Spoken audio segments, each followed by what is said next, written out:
Hai teman-teman, selamat datang di Keluarga Embun Mata. Ketemu lagi dengan aku, Yusnia Mbarita dan Daniel Esil. Di video kali ini kita mau sharing seperti yang sudah ada di judul tentang perbedaan pangkat dan gaji antara PNS dengan P3K. Tetapi di sini kita akan menjelaskan tentang gambaran umum, namun untuk lebih spesifiknya kita bahas terkait dengan keperawatannya ya. Jadi ada perbedaan gaji Abdi Sipil Negara di tahun 2023 dengan tahun 2024. Jadi nanti kita bakal sharing dalam video ini. Jadi kalian bisa juga menonton video ini untuk sebagai referensi. Kalian harus pilih CPNS atau P3K sebagai seleksi tahun 2024. Nah, oke, sebelum kita bahas ataupun sebelum kita mulai sharing video ini, aku minta waktu teman-teman 3 detik aja untuk klik subscribe dan klik tombol loncengnya biar aku lebih semangat lagi untuk sharing video-video bermanfaat buat kita semua. Aku hitung sampai 3, 1, 2, 3. Terima kasih ya teman-teman. Oke, kita lanjut. Kalau teman-teman sudah menonton video sebelumnya tentang perbedaan CPNS dengan P3K, maka teman-teman pasti mengerti apa itu ASN. Jadi ASN kan terbagi atas dua, yaitu PNS dan P3K. Nah, tetapi PNS dan P3K ini sudah di dalamnya, jadi kalau di puskesmas itu kita buat absennya jadi ASN karena tidak ada di perbedaan. Kalau terkait ke dalam-dalamnya apa perbedaan PNS dan P3K di video sebelumnya kita udah bahas. Jadi PNS dan P3K itu sama-sama abdi sipil negara, yaitu ya. Tetapi yang mau kita bahas tentang pangkatnya karena ada perbedaan pangkat serta perbedaan gajinya. Oke, langsung aja kita ke pangkat. Di pangkat PNS dulu kita bahas biar nanti teman-teman bisa ngerti. Nah, adapun daftar pangkat dan golongan PNS itu terdiri atas 4 bagian. Yang pertama adalah golongan 1 yaitu juru, kemudian golongan 2 itu masuk ke pengatur, golongan 3 penata, golongan 4 pembina. Nah, masing-masing teman-teman ada pangkat, golongan, dan ruang sesuai dengan lama kerja atau masa golongan ini ya, masa kerja golongan, kemudian tergantung dari pendidikan juga. Jadi teman-teman, kalau kalian tes ataupun mengikuti seleksi CPNS dengan menggunakan ijazah D3, maka ketika teman-teman sudah lulus maka langsung diangkat menjadi pengatur 2C. Jadi posisinya di sini ya, untuk D3 perawat dengan pangkat, golongan, dan ruang pengatur 2C.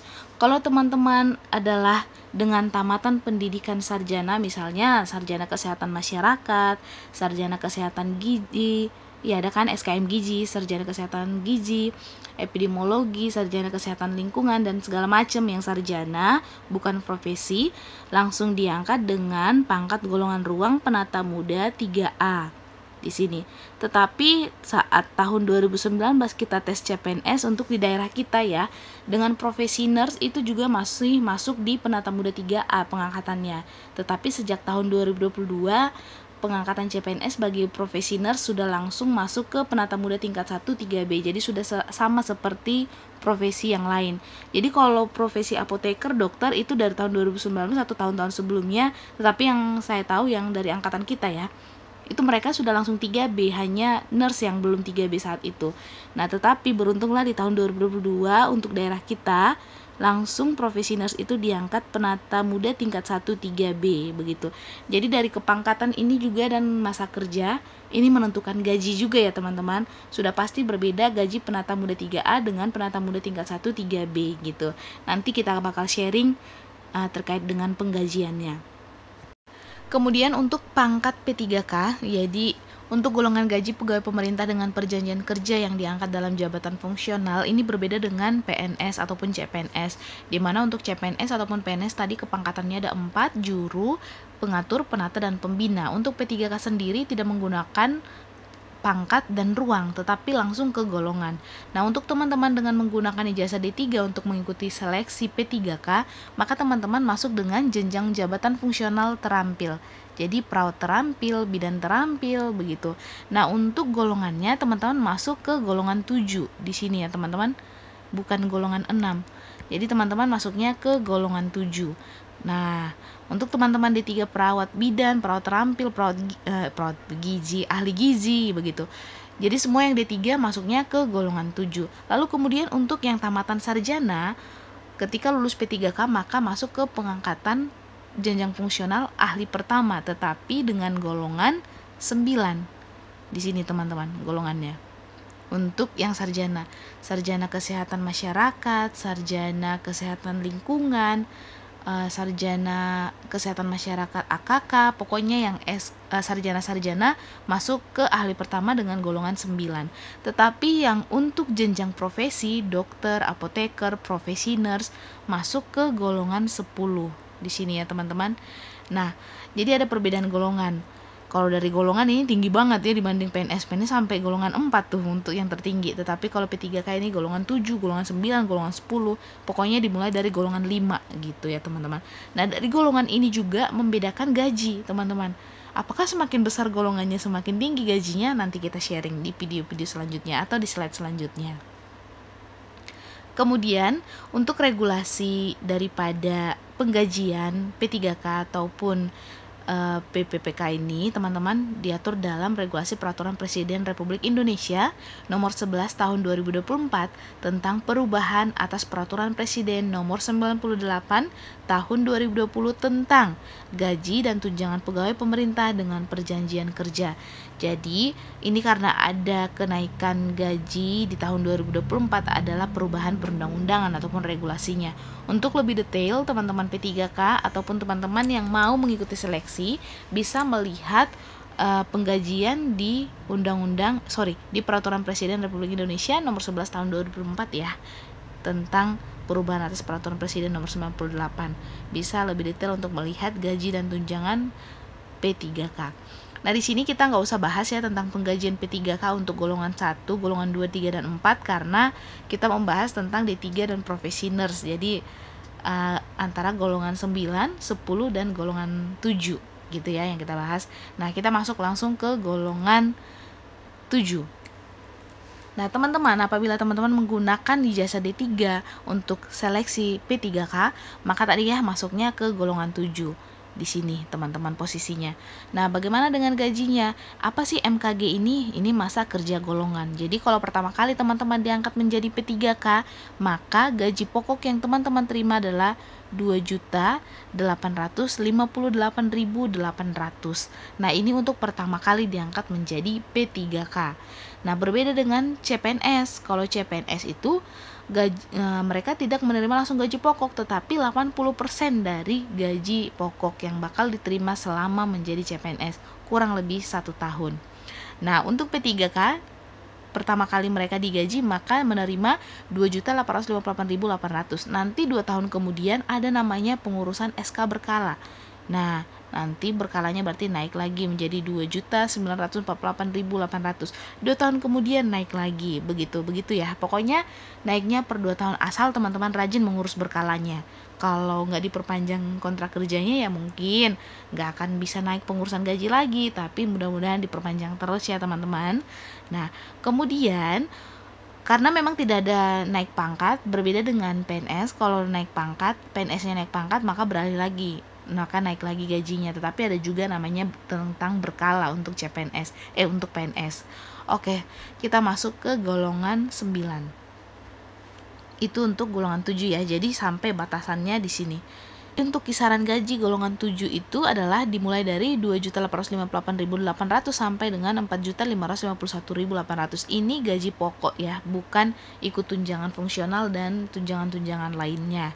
Kemudian untuk teman-teman P3K yang golongan 9, yaitu mereka yang dari sarjana bukan profesi, maka mereka menerima gaji yaitu 3.203.600. Nah, begitupun tadi sama seperti D3 tadi. 2 tahun kemudian urus berkala naik lagi, dan kalau diperpanjang kontraknya. Jadi kisaran gaji yang diterima oleh golongan 9 sekitar 3.203.600 sampai dengan 5.108.800 rupiah. Nah, antara itu. Jadi dilihat juga masa kerja golongan ini teman-teman. Ini berpengaruh. Ini nanti di SK bakal dijelaskan TMT, golongan, dan lama kerja ada nanti dalam SK. Kemudian untuk teman-teman golongan 10 yang teman-teman profesi, yaitu profesi nurse, apoteker, dokter, dan segala macam yang masuk ke profesi, yang masuk golongan 10, mereka terima gaji 3.339.100 rupiah. Nah, Jadi kisaran gaji yang mereka terima untuk gaji pokok untuk golongan 10 antara 3.339.100 sampai dengan 5.316.600. Ya sama seperti teman-teman D3 dan teman-teman sarjana, nanti 2 tahun kemudian urus berkala naik sampai nanti batas teman-teman masih diperpanjang kontraknya atau tidak, begitu teman-teman ya. Jadi kita nggak bahas semuanya pergolongan, tetapi kita lebih fokus ke D3 dan sarjana serta yang profesi gitu ya teman-teman ya. Ini untuk golongan-golongan selanjutnya kita nggak bahas lagi. Sekarang kita masuk terkait dengan peraturan gaji PNS. Nah, untuk gaji PNS ini regulasinya terdapat pada Peraturan Presiden Republik Indonesia Nomor 10 Tahun 2024 tentang penyesuaian gaji pokok pegawai negeri sipil menurut Peraturan Pemerintah Nomor 15 Tahun 2019 tentang perubahan ke-18 atas Peraturan Pemerintah Nomor 7 Tahun 1977 tentang pegawai negeri sipil menurut Peraturan Pemerintah Nomor 5 Tahun 2024 tentang perubahan ke-19 atas Peraturan Pemerintah Nomor 7 Tahun 1977 tentang Peraturan Gaji Pegawai Negeri Sipil. Jadi memang gaji pegawai negeri sipil ini ada beberapa kali perubahan, tetapi yang terakhir ini ada perubahannya sudah diatur dalam regulasi Peraturan Presiden Republik Indonesia Nomor 10 Tahun 2004. Teman-teman bisa melihat gaji pokok di sana dan berapa besarannya tergantung dari golongan teman-teman ya. Nah, di sini kita bahas. Untuk golongan 1 ini kita anggap clear ya, karena memang untuk D3 dan profesi nurse sudah tidak masuk ke dalam golongan 1. Jadi kita langsung aja masuk ke golongan 2C ya. Jadi untuk kalian ataupun teman-teman yang ikut tes seleksi CPNS, ketika lulus CPNS maka teman-teman langsung diangkat menjadi golongan 2C. Di sini berarti untuk rekapitulasi gajinya ataupun penerimaan gaji pokoknya ya.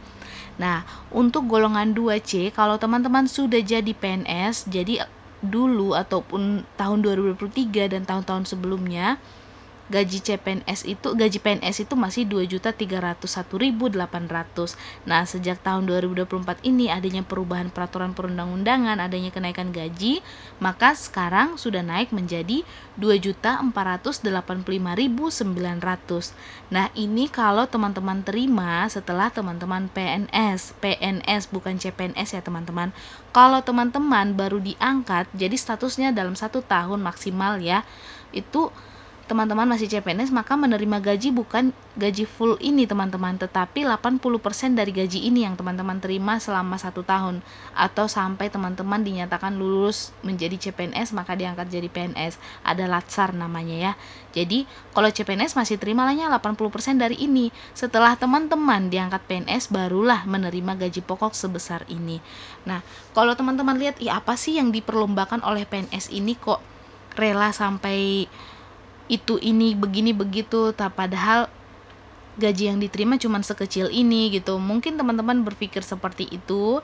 Misalnya teman-teman yang sudah kerja di rumah sakit swasta terima gaji 6-10 juta gaji pokok, ataupun yang terima penghasilan lebih dari ini, maka teman-teman akan kaget, ngapain sih lomba-lomba menjadi PNS gajinya cuma segini gitu. Itu tergantung ke pribadi masing-masing. Kita nggak bisa memaksa orang lain untuk kenapa sih orang harus mendewa-dewakan PNS gitu. Kita nggak bisa memaksa orang lain untuk menyenangkan menjadi sebagai seorang pegawai negeri sipil, tetapi kita juga nggak bisa menjudge kenapa sih orang harus kerja di rumah sakit swasta ataupun di klinik dengan bla bla bla segala macamnya. Setiap orang memiliki keputusan dan setiap pekerjaan ada konsekuensinya. Jadi ada untung ada ruginya, tetapi pada intinya teman-teman memilih apa pasti ada konsekuensinya ya. Ya itulah, jadi pada intinya kalau saya sendiri memilih jadi PNS, salah satunya adalah stabilisasi ekonomi gitu ya. Karena ya gimana pun keadaannya, bagaimanapun dunia bergoncang, ataupun ya gimana pun apapun keadaannya, tetap kita akan terima gaji di awal bulan. Yang penting kita amanah aja, jadi nggak jadi dosa ya ketika kita terima gaji. Lah iya, masa iya terima gaji kita nggak kerja gitu. Jadi yang penting amanah aja, mau besar atau kecilnya tergantung kita gimana rasa kita bersyukur itu. Kemudian oke lah, selesai lah ya untuk pembahasan semangat itu. Oke, langsung lanjut. Kemudian nanti tahun keduanya, ataupun bukan tahun kedua, 2 tahun kemudian ada namanya teman-teman mengurus SK berkala. Nah, jadi 2 tahun kemudian setelah teman-teman mengurus SK berkala, naiklah lagi gaji pokoknya menjadi 2.564. Kalau teman-teman gaji naik lagi 2 tahun kemudian urus berkala, naik lagi. Tetapi kalau angka kredit teman-teman sudah mencukupi untuk pengurusan naik pangkat sesuai dengan angka kredit yang diatur juga dalam Permenpan RB, maka teman-teman sudah naik nanti langsung ke 2D. Jadi gajinya di sini gitu. Tidak perlu sampai selesai dulu sampai di akhir ini baru teman-teman bisa beralih ke 2D, enggak. Tetapi nanti kadangkala teman-teman nggak sampai ke sini teman-teman sudah naik pangkat ya langsung ke sini gitu. Jadi namanya aturan-aturan itu ya ada yang gimana ya? Karena kan setiap tahunnya, nggak setiap tahun, ada saatnya perubahan regulasi, 2 tahun sekali naik pangkat, ada yang 3 tahun, itu tergantung angka kredit teman-teman. Jadi kadang-kala nggak sampai ke sini teman-teman sudah bisa naik pangkat ke 2D gitu, terima gaji di sini. Ya gitulah kurang lebihnya. Kemudian kalau teman-teman dengan golongan 3A gitu, teman-teman jadi PNS, ini yang diterima gaji pokoknya. Tetapi kalau masih diangkat baru menjadi CPNS, statusnya C, calon PNS ya, calon pegawai negeri sipil, maka 80% dari gaji ini yang teman-teman terima pertama kali. Kemudian nanti kalau sudah naik jadi PNS, di sini ya, karena sudah tahun 2024, ini yang lama. Kemudian 2 tahun kemudian teman-teman naik di sini. Nanti kalau ternyata 2 tahun kemudian teman-teman belum naik pangkat, maka gaji yang diterima naik di sini. Tetapi kalau ternyata teman-teman naik pangkat masuk ke golongan 3B, maka teman-teman naik di sini, terima gajinya di sini. Nah, kemudian untuk teman-teman profesi nurse dan profesi pokoknya yang masuk ke profesi dengan pangkat golongan ruang 3B, maka ketika CPNS, maka menerima gajinya adalah di sini 2.903.600, tetapi 80% ya, karena CPNS itu masih SK 80 ya. Setelah PNS baru terima gaji pokok besarannya segini, 2 tahun kemudian naik segini. Nah, apabila ternyata belum sampai 2 tahun kemudian sudah naik pangkat, ataupun ada regulasi terbaru, ataupun alasan apapun naik pangkat, maka teman-teman masuk ke golongan ruang 3C, jadi ke sini 3 juta gitu. Gitu ya teman-teman. Jadi ada regulasi-regulasi yang mengaturnya sesuai dengan penggajian itu, sesuai dengan masa kerja golongan teman-teman begitu. Oke, gitulah seterusnya sampai teman-teman nanti naik pangkat. Semoga teman-teman bisa mencapai sampai golongan 4. Kalau profesi itu bisa sampai ke golongan 4, tetapi kalau tamat D3 ataupun bukan profesioner, maka pangkat golongan ruang terakhirnya itu ada stucknya di 3D sampai batas di sini teman-teman untuk D3. Nah, begitu untuk gaji selanjutnya. Jadi begitu ya teman-teman untuk perbedaan gaji pangkat P3K dengan PNS. Nah, semoga video ini bisa membantu teman-teman yang mau ikut seleksi CPNS maupun yang mau ikut seleksi P3K. Teman-teman kira-kira mau pilih yang mana? Ikut seleksi PNS juga oke. Ikut seleksi P3K juga oke. Teman-teman ikuti isi hati kalian lebih tepatnya memilih seleksi yang mana. Tapi kalau menurut pendapat aku, buat teman-teman yang sudah honorer 2 tahun di puskesmas ataupun di instansi pemerintahan, lebih baik mengikuti P3K aja dulu gitu. Kenapa nggak langsung CPNS? Nah, ini kan masih isu-isunya. Kalau CPNS itu lebih ke fresh graduate. Untuk P3K ini lebih ke mereka yang sudah honorer ataupun mengabdikan diri secara dengan status honor daerah di instansi pemerintah minimalnya 2 tahun. Artinya sudah masuk ke database si SDMK. Tapi terkait soalnya kurang tahu apakah soalnya lebih sulit antara CPNS dengan P3K, saya kurang tahu. Nanti kita cari-cari informasi lebih lanjutnya ya teman-teman. Jadi demikian untuk pembahasan kita atau sharing kita kali ini. Semoga bermanfaat, semoga bisa membantu teman-teman untuk memilih apakah CPNS maupun P3K. Tetapi apapun pekerjaannya, yang penting disyukuri dan amanah dalam bekerja, pasti pintu-pintu berkat lain akan terbuka. Gitu ya teman-teman. Please komen teman-teman di kolom komentar apa yang bakal kita share di video selanjutnya. apakah membahas soal ataupun membahas yang lain atau gimana. Dan mohon maaf kalau ada salah-salah kata ataupun salah-salah sharing, teman-teman bisa masukkan di kolom komentar. So, sampai ketemu di video selanjutnya. Jangan lupa subscribe dan klik tombol loncengnya. Terima kasih, sampai jumpa.